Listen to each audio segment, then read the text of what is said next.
इस युग के विश्ववंदनीय और प्रेरणा स्रोत स्वामी विवेकानंद जी के जन्म जयंती के पावन पर्व आज हम युवा दिवस मना रहे हैं। तो इस युवा दिवस के पावन पर्व पर आप सभी युवाओं की तरह सब एक साथ मैं कहूँगा कि बात की स्वामी विवेकानंद जी आप हाथ खड़े कर करके जोश के साथ कहोगे कि अमर रहे स्वामी विवेकानंद जी, स्वामी विवेकानंद जी, स्वामी विवेकानंद जी। आदरणीय अध्यक्ष महोदय एवं आचार्य चाणक्य के समान नीर क्षीर विनियोगी निर्णायक मंडल में शेष यहाँ पर उपस्थित समाज सेवा बंधुओं एवं मेरे प्रिय से आज हम एक विकसित भारत को विकसित भारत कैसे बना सकते हैं 2047 तक आज इसी के उपलक्ष्य में मैं अपने विचार लेकर उपस्थित हुआ। हम सौभाग्यशाली हैं कि हमारा जन्म महात्मा बुद्ध के देश में हुआ। हम सौभाग्यशाली हैं कि हमारा जन्म स्वामी विवेकानंद के देश में हुआ, जिन्होंने इस देश की भविष्यवाणी को करते हुए अमेरिका में 1893 में अमेरिका वासियों को संबोधित करते हुए कहा था कि 20वीं सदी आपकी है और 21वीं सदी भारत की तरक्की करने की होगी।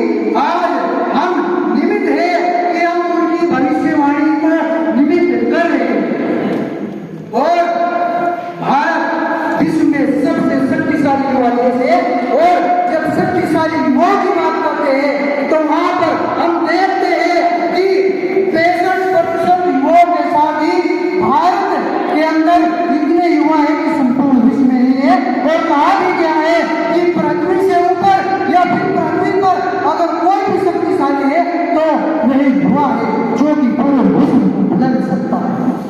और कहा गया है कि संघर्षों के समय पर इतिहास हमारा बनता, संघर्षों के समय पर इतिहास हमारा बनता है।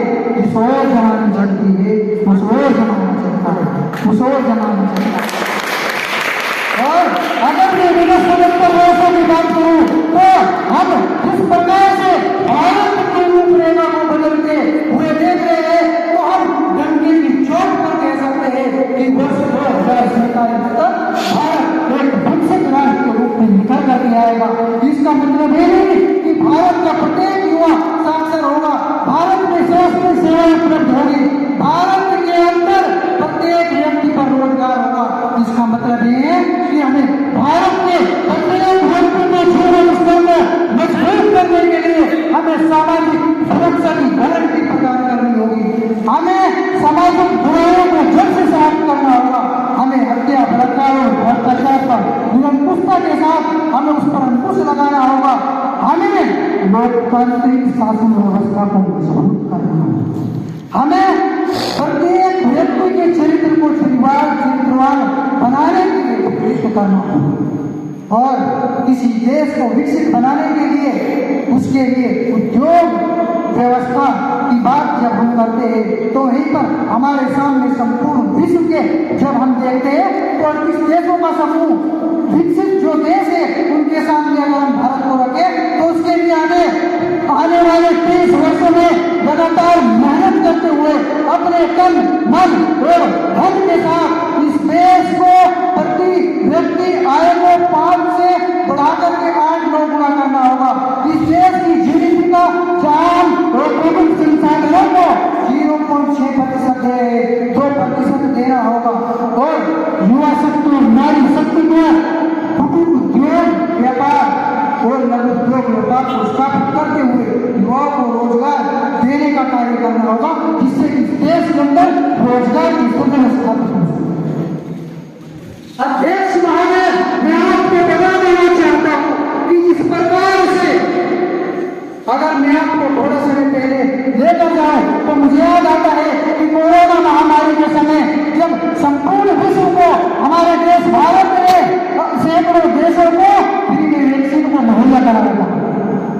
और अफगानिस्तान और श्रीलंका जैसे जब देश जब भुखमरी की कगार पर आते हैं तो वहीं पर सबसे पहले सहायता और राशन व्यवस्था की उपलब्ध कराने के लिए हमारा देश लक्ष्य पर पहुंचता है।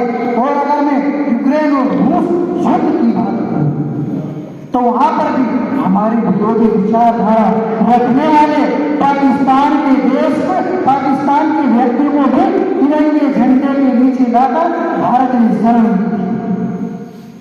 अध्यक्ष महोदय, और यहाँ पर उपस्थित मैं आप सभी को बता देना चाहता हूँ कि जब तक हमारा देश विकसित नहीं होगा, जब तक कि हम दूसरे इस देश को आजादी के लिए अपने प्राण की आहुति, जैसे सुभाष चंद्र बोस, शहीद आजम भगत सिंह, अशफाक उल्लाह खान, भीमराव बोस आदि के सिद्धांतों पर चलकर हमें इस देश को एकता के सूत्र में बांधना होगा। जब मैं इस देश को एकता के सूत्र की बात करता हूँ तो मुझे अटल बिहारी वाजपेयी की सिद्धांतों के साथ मैं अपनी वाणी को देता हूँ।